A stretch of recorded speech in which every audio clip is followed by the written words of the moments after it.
भाई हम अपील कर रहे हैं बिहार में नई व्यवस्था का, लेकिन उसके साथ साथ ये भी कह रहे हैं कि किसी भी हालत में जदयू का एक भी आदमी नहीं जीतना चाहिए, क्योंकि बिहार में एक परिपाटी नीतीश कुमार ने बना दी है कि वोट जनता किसी को भी दे।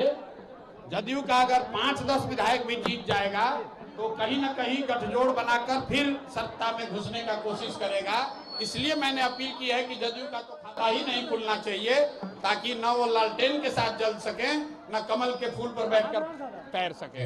ऐसे भी भाजपा ने साथ में मंत्रियों को शपथ दिलवाया, कैबिनेट और साथियों को पूरा साझा किया, क्या कहेंगे? भाई भाजपा ने बनाया है तो स्वाभाविक है, भाजपा ही तो पीछे से दल सरकार चलवा रही है। सामने से नीतीश कुमार को मुखौटा रखा है। मैंने तो पहले कहा कि नीतीश कुमार शारीरिक रूप से फिजिकली टायर्ड और मेंटली रिटायर्ड हो गए, फिर भी भाजपा उनको कुर्सी पर बैठाई है तो पीछे से उसके बदले में पूरा अपना सरकार में भागीदारी ले रही है।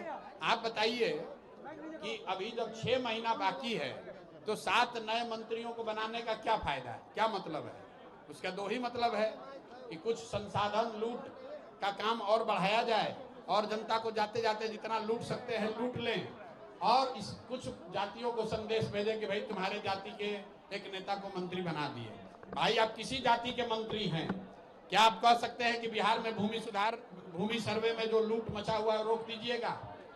भाजपा के जो अध्यक्ष हैं यही तो अभी राजस्व मंत्री थे। क्या भूमि सर्वे में लूट नहीं हो रहा है? क्या कोई मंत्री ये कह सकता है कि बिहार में स्मार्ट मीटर के नाम पर जो धांधली बदमाशी हो रही है रुक जाएगा? क्या बिहार से भ्रष्टाचार रुक जाएगा? क्या बीपीएससी का जो अनियमितता हुआ उस पर लोगों को न्याय मिल जाएगा? क्या पेपर लीक नहीं होगा, ऐसा दावा कर सकते हैं? तो मंत्री कोई बने उससे क्या फायदा? चलाएगा तो अफसर ही। आपने आपको जवाब दिया है और साफ साफ कहा है कि मेरे पिताजी बिल्कुल फिट एंड फाइन है प्रशांत। नहीं तो हमको क्या जवाब देना है उसमें? आप लगातार अरे हम तो सीधा अभी फिर दोहरा देते हैं कि नीतीश कुमार मानसिक तौर पर और शारीरिक तौर पर मुख्यमंत्री बने रहने के लिए स्वस्थ नहीं है। अगर स्वस्थ हैं तो और कुछ नहीं, कैमरे पर आकर बिना कागज देखे अपने मंत्री परिषद के साथियों का नाम और उनका विभाग बता दें। मैं अभी से पूरा अभियान वापस लेकर नीतीश कुमार के समर्थन में उनके लड़के की तरह हम भी खड़े हो जाएंगे। तेजस्वी यादव को लेकर की बात कहा, तेजस्वी यादव कह रहे हैं कि 25 में हमारी सरकार आएगी और हम बदलाव करेंगे।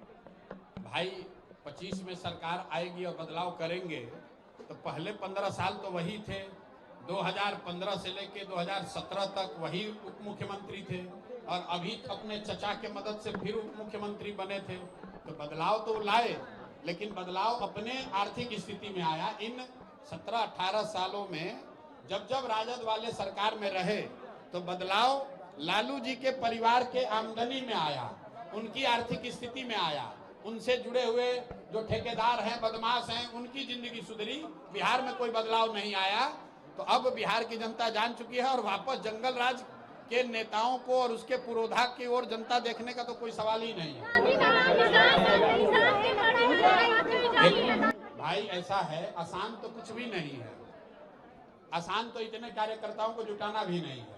लेकिन बिहार बदलाव रैली जो है, बिहार बदलाव का जो सभा है वो आपको 11 तारीख को दिखेगी और आपको वो जनता की आवाज, जनता की जो भावना है वो सबके सामने गांधी मैदान में दिखे। इसीलिए हम लोगों ने घोषणा की है कि 11 अप्रैल को ये रैली की जाएगी। और हाथ कंगन को आरसी क्या, पढ़े लिखे को फारसी क्या, जो हम लोग कहते हैं वो सामने कर रहे हैं। अगर 11 तारीख को नहीं हुआ तो आप लोग कह दीजिएगा कि भाई प्रशांत किशोर की रैली फेल हो गई। लेकिन 11 तारीख को आपको दिखेगा गांधी मैदान में इतने लोग आएंगे ना, जो कभी पहले आए थे ना कभी आगे आएंगे। आप देखिए क्या भैया रिकॉर्ड टूटेगा। पहले बात तो कि रिकॉर्ड तेल पिलाओ और भाला चलाओ वाला रैली से हमारा कोई कंपटीशन नहीं है। सुनिए, ऐसा है, मैंने आपको कहा कि अभी तक की सबसे बड़ी रैली, अभी तक का जनता का सबसे बड़ा जुटान 11 अप्रैल को आपको गांधी मैदान में दिखेगा। अब ये होगा कि अब कल से सुनिएगा कि सरकार कह रही है कि 11 तारीख को इनको परमिशन नहीं दिया जाएगा, लेकिन गांधी मैदान में 11 तारीख को हम लोगों ने ऑलरेडी आवेदन दिया हुआ है, परमिशन मिल ही जाना चाहिए। 11 तारीख को आधिकारिक तौर पर मैंने घोषणा भी कर दी है और जन स्वराज की सोच की, जन स्वराज के संगठन की, जन स्वराज के संगठन से जुड़े लोगों की और सबसे बढ़कर बिहार के लोगों की बदलाव की जो चाहत है वो आपको 11 अप्रैल को गांधी मैदान में दिखेगा। निशांत की एंट्री हो रही हैं?